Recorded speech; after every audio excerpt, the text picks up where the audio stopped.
Hey guys, welcome back to the channel. Today I'm going to be reacting to a video called The Most Confusing Political System on Earth.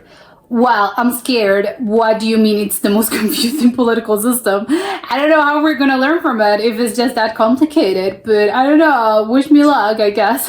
But let's check it out and comment, like, and subscribe. Where is the European Union? In Obviously Europe. Here somewhere, but much like the European continent itself, which has an unclear boundary, the European Union also has some fuzzy edges to it. Yeah. To start, the official members of the European Union are, in decreasing order of population, Germany, France, the United Almost all Kingdom, of Europe. Italy, Spain, Poland, Romania, the Kingdom of the Netherlands, Greece, Belgium, Portugal, the Czech Republic, Hungary, Sweden, Austria, Bulgaria, Denmark, Slovakia, Finland, Ireland, Croatia, Lithuania, Latvia, Slovenia, Estonia, Cyprus, Luxembourg, and Malta. Oh The my edges God. of the EU will probably continue to expand further out as there are other countries in Yes. various stages of trying to become a member. How the EU works is hideously complicated and a story for another time, but They for have this parliament. video you need know only three things. First, Okay. countries pay membership dues, and second, vote on the laws they all must follow, and third, citizens of member countries are automatically European Yes. Union citizens as It's well. amazing. This last means that if you're a citizen of any of these countries, you are can free live to live and everywhere. work and retire in any of the others, which is nice, especially if you think your country is too big or too small or too hot or too cold. The European Union gives you options. Love that. By the way, did you notice how all three of these statements have asterisks attached to this unhelpful footnote? Well, get used to it. Europe loves asterisks that add exceptions to complicated agreements. exceptions. These three, for example, point us towards the first bit of border fuzziness with Norway, Iceland, and Little Liechtenstein, none of which are in the European Union, but if Yeah. you're an EU citizen, you can live in these countries, and Norwegians, Icelanders, or Liechtensteiners can live in yours. Why? In exchange for freedom of movement of people, they have to pay membership fees to the European Union, even though they aren't a part of it, and thus don't get a say in its laws that they still have to follow.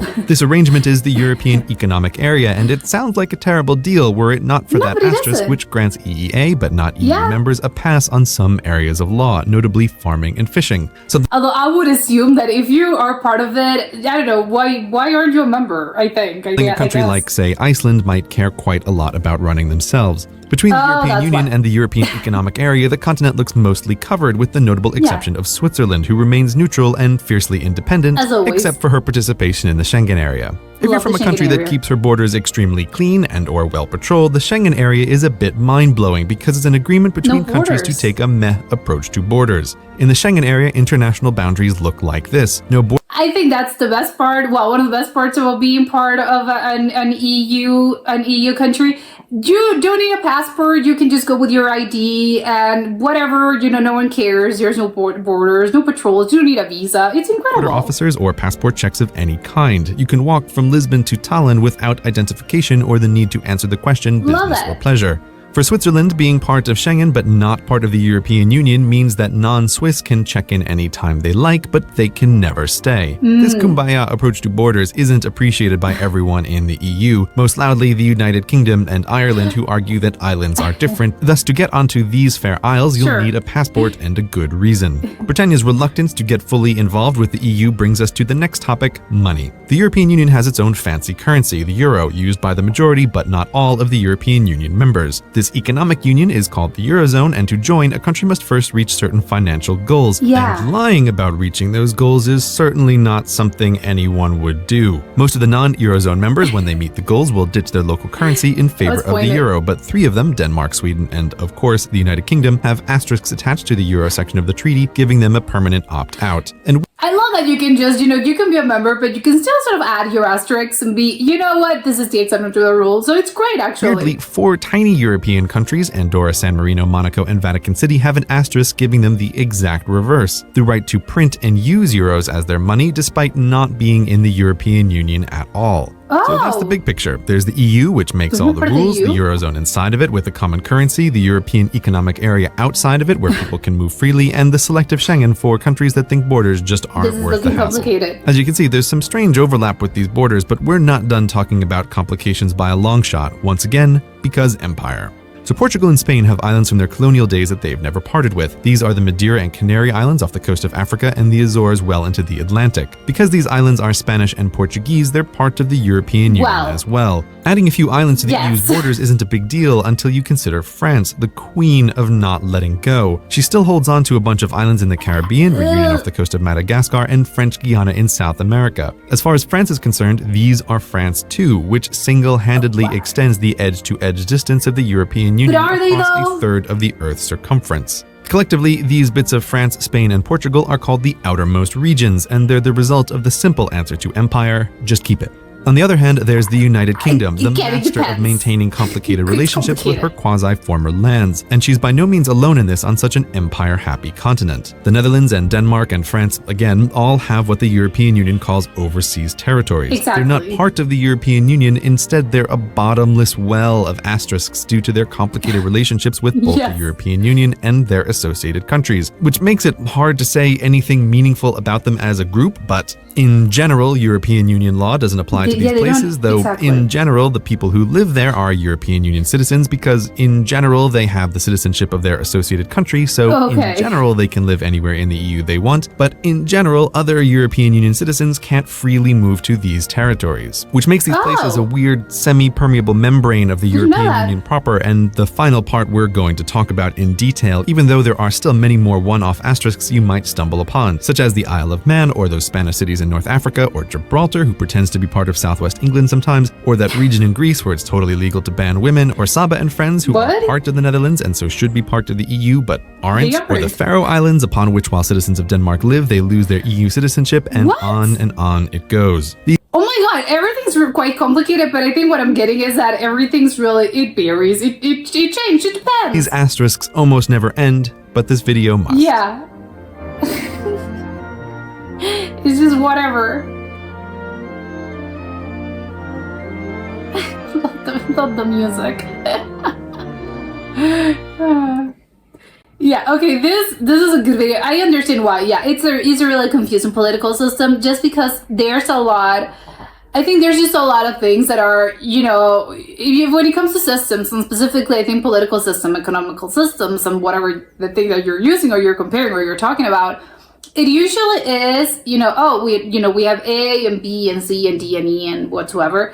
But, you know, it's, you know, there's a certain rules that you have to follow. And because, again, it's sort of written by law. And, okay, and it's quite simple. It's, you know, I would assume, you know, technically that's what it should be in theory. However, obviously when it comes to practice, it's not as simple as it looks.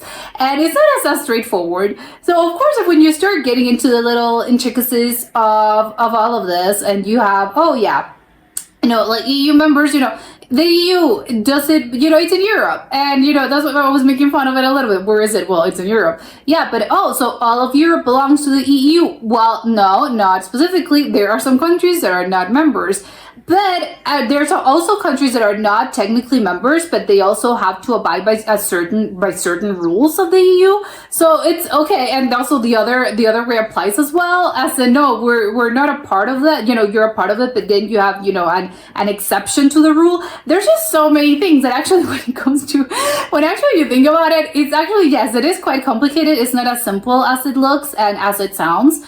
Well, again, because when you start getting into the little, oh yeah, except for this and this and that, and you know, it's okay, so it's not really as simple as it seems, as you know, when you first, I don't know, learn or you see the EU, it's sort of, oh yeah, it sounds great, because it is, you know, as a concept, I think it's incredible.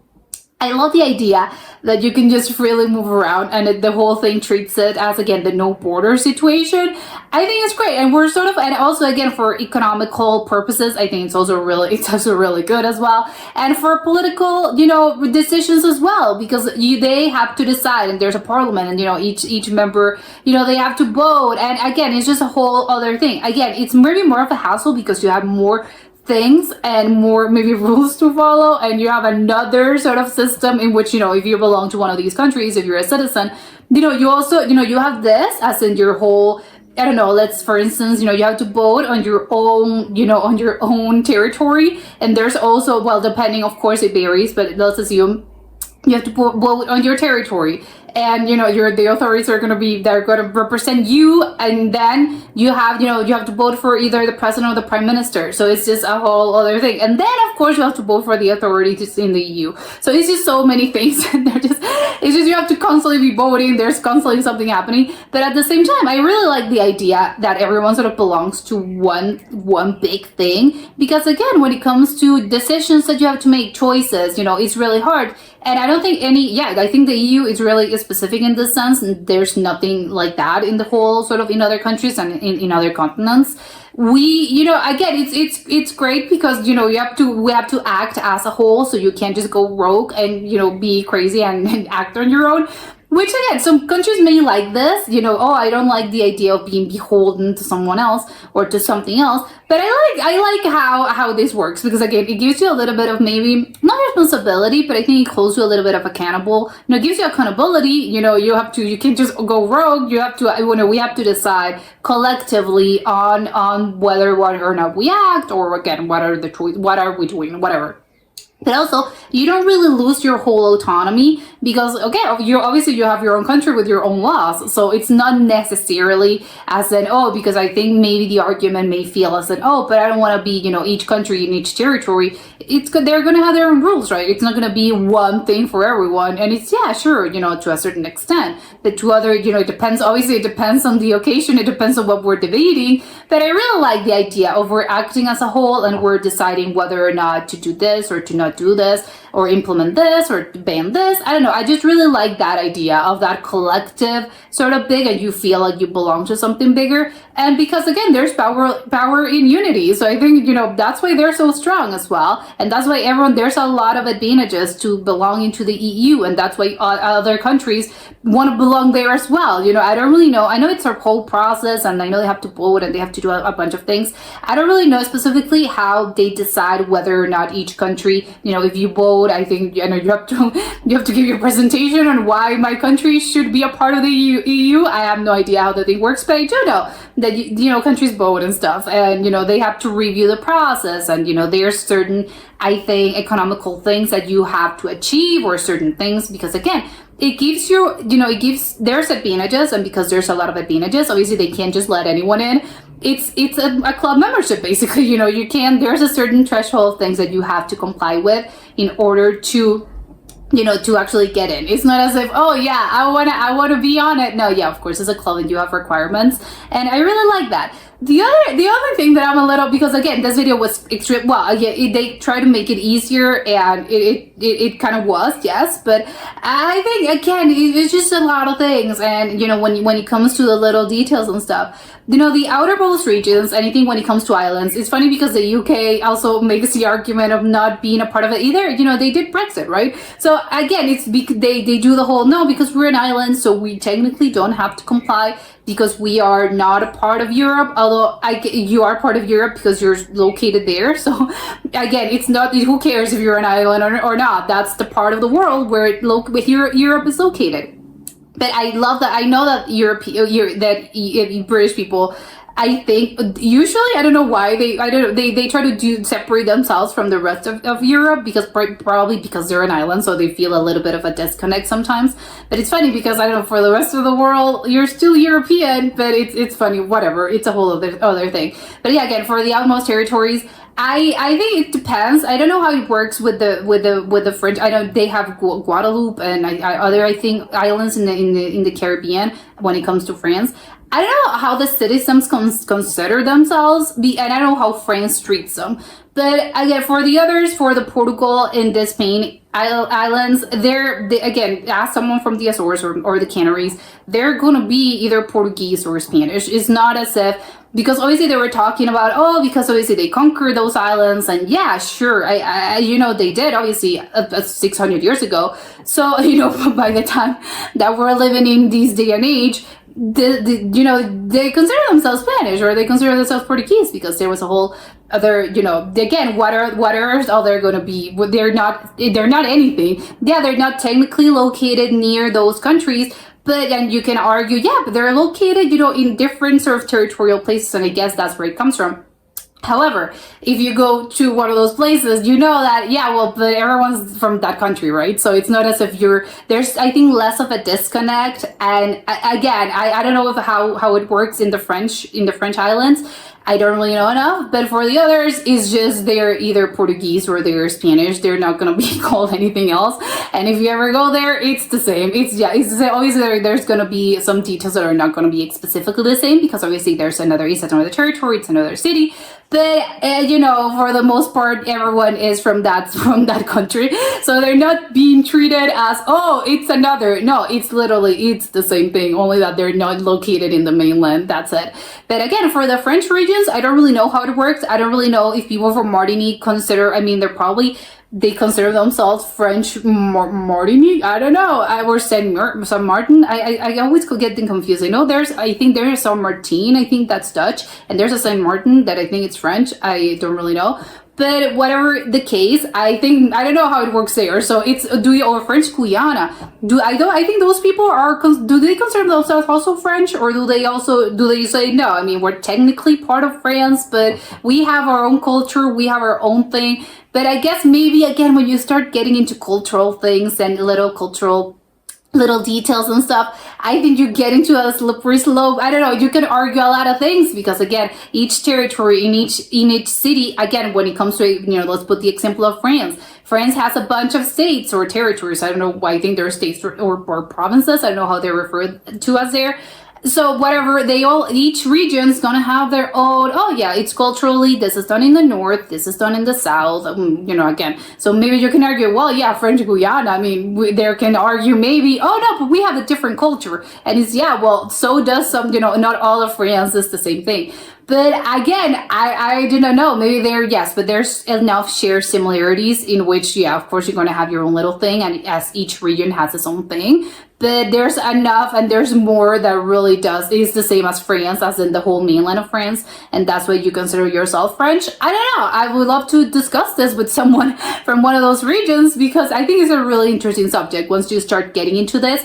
And again, one thing is the political aspect of things, and again, as if we're part of the EU, but not really. But yes, again, one of those is the whole sort of bureaucracy process, and another is how culturally people feel, or how they usually, again, how they live their lives, and how culture is. And of course, I think it's the same thing as you can say as in the UK, with Scotland and Ireland and the United Kingdom, or England in the United Kingdom. Each country has their own thing, and they have cultures distinct enough, but still they are a part of something bigger, which is the UK. And at the same time, they're sort of also part of Europe. So it's, again, the EU comes into place.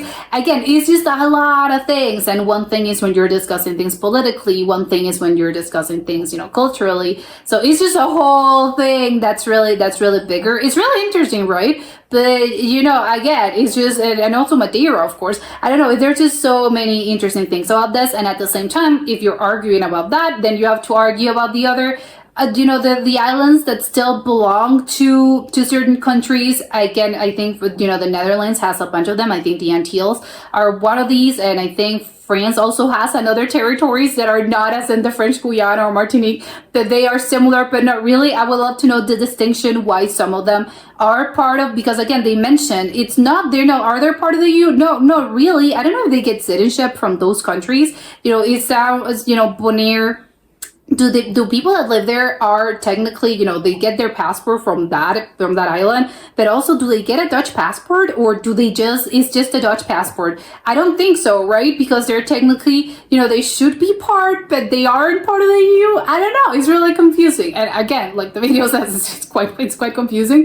But again, it's just because they start getting into the asterisks. But I like to ask people, that live there, or people that are from one of those countries, how's life there? I mean, I want to know how's your relation with your native country, mother country? I don't know, because I know that because again, we all know the history. I think some of those islands maybe are just a little bit more separated, and although they technically belong to that country, maybe there's less of a cultural imprint, and they don't, obviously I think they speak the language probably, but I think maybe culturally there's less of they're more distinct probably, because again, they didn't really have that much of an influence, and maybe that also, again, even though probably politically they don't really care much about the cultural part, but maybe that's why they haven't pushed for, oh yeah, we want to be parts of, in this case, we want to be part of the Netherlands, we want to be part of the EU. Probably probably know because again, they're their own thing, and probably I don't know. They have something similar